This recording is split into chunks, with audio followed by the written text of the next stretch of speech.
Oke, selamat malam. Nama saya Benedictus Apriliana Yanuna dengan NIM 2415144. Nah, pada malam hari ini saya akan menganalisis risiko ergonomi pada pekerja Borneo Konveksindo.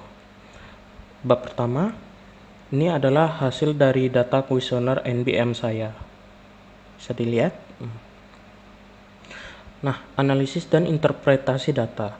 Berdasarkan peta tubuh body map dari hasil NBM, bagian tubuh dengan skor ketidaknyamanan tertinggi dan presentasi terkena terbesar dari 3 pekerja adalah punggung, pinggang, pinggul, pantat, dan paha kanan, yaitu lebih dari 66,6% pekerja dengan skor B sampai C. Keluhan ini membentuk klaster yang saling berkaitan antara punggung, pinggang, pinggul, pantat, dan paha kanan. Karena aktivitas yang dilakukan adalah duduk terlalu lama dengan pose pasif dan membawa bordiran baju naik turun tangga berulang. Pola ini dapat dijelaskan dengan aktivitas yang berulang, beban barang yang diangkat melebihi kapasitas yang dapat diterima tubuh, dan durasi kerja yang panjang yang menyebabkan tekanan yang berlebihan pada otot. Perbandingan dan segmentasi data. Data hanya melibatkan 3 pekerja, 1 laki-laki dan 2 perempuan dengan usia dan masa kerja yang berbeda.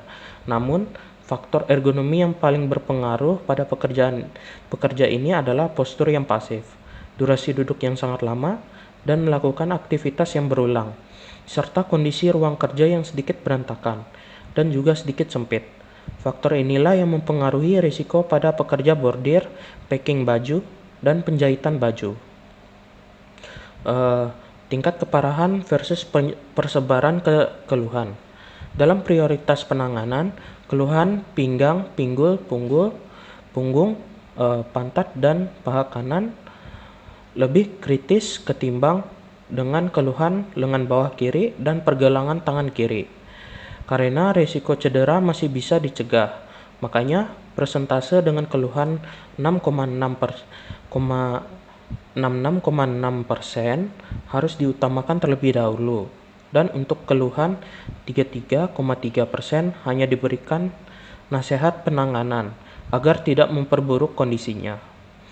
Bab 2, postur kerja dan gerakan repetitif. Dari observasi lapangan, postur yang paling dominan yang dilakukan pekerja adalah postur pasif atau tidak menggerakkan tubuhnya saat melakukan pekerjaan dan duduk dengan jam kerja yang lama, tanpa sedikit pun bangun dari tempat duduknya, dan melakukan aktivitas yang berulang pada paha kanan. Itulah yang membuat punggung, pinggang, pinggul, pantat, dan paha kanan yang mengalami beban yang berlebihan dan kelelahan pada otot-ototnya, sehingga mempercepat kondisi muskuloskeletal pada pekerja. Faktor lingkungan dan organisasi. Selain postur kerja, faktor lingkungan juga mempengaruhi proses terjadinya muskuloskeletal.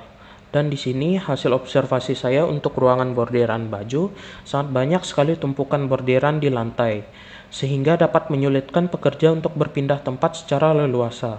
Dan untuk ruang kerja bordirannya sedikit sempit dan ruangannya sedikit panas. Sementara pada ruangan kerja packing baju dan penjahitan baju memiliki ruangan yang agak berdempetan, yang menyebabkan pekerja kadang menabrak alat penjahitan secara tidak sengaja, sehingga bisa menyebabkan risiko kecelakaan kerja di tempat kerja mereka.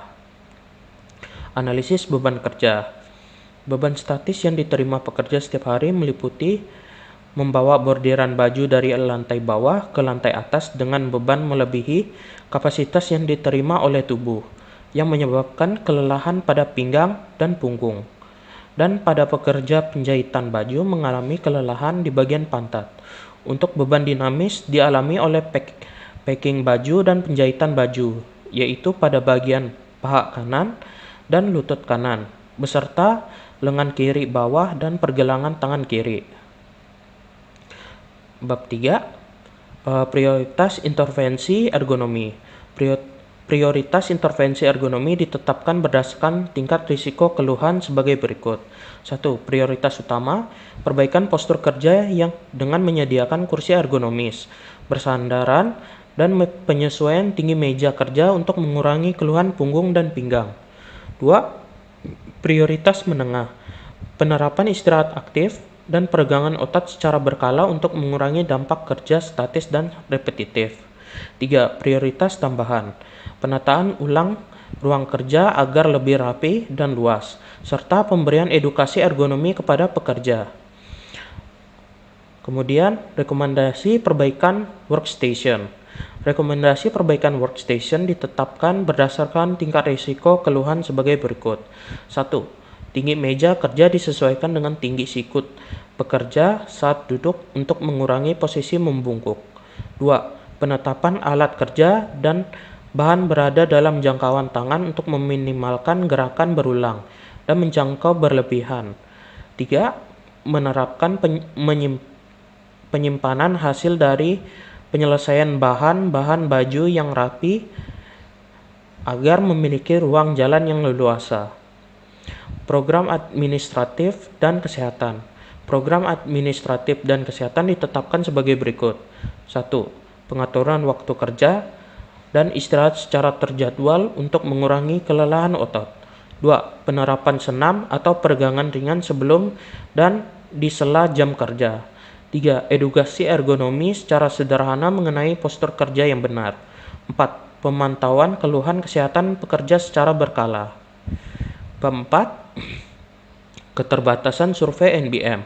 Survei Nordic Body Map atau NBM memiliki beberapa keterbatasan, antara lain data bersifat subjektif karena bergantung pada persepsi dan ingatan responden terhadap keluhan yang dirasakan. Jumlah responden yang terbatas juga dapat mempengaruhi tingkat representatif hasil survei. Selain itu, NBM tidak mengukur tingkat keparahan medis secara klinis, sehingga hasilnya hanya digunakan sebagai alat screening awal untuk mengidentifikasi keluhan muskuloskeletal. Validasi dan tindak lanjut. Hasil survei NBM perlu divalidasi melalui observasi langsung, postur kerja, dan wawancara lanjutan. Tindak lanjut yang disarankan meliputi penerapan perbaikan workstation, edukasi ergonomi, serta evaluasi ulang keluhan pekerja setelah intervensi dilakukan untuk menilai efektivitas perbaikan. Refleksi pembelajaran. Melalui kegiatan survei Nordic Body Map atau NBM, penulis memperoleh pemahaman mengenai pentingnya analisis risiko ergonomi di tempat kerja.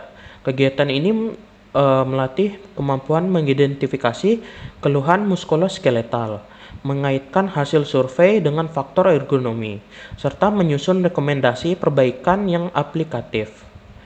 Nah, ini hasil dari dokumentasi saya. Sekian dari presentasi saya ucapkan terima kasih. Selamat malam.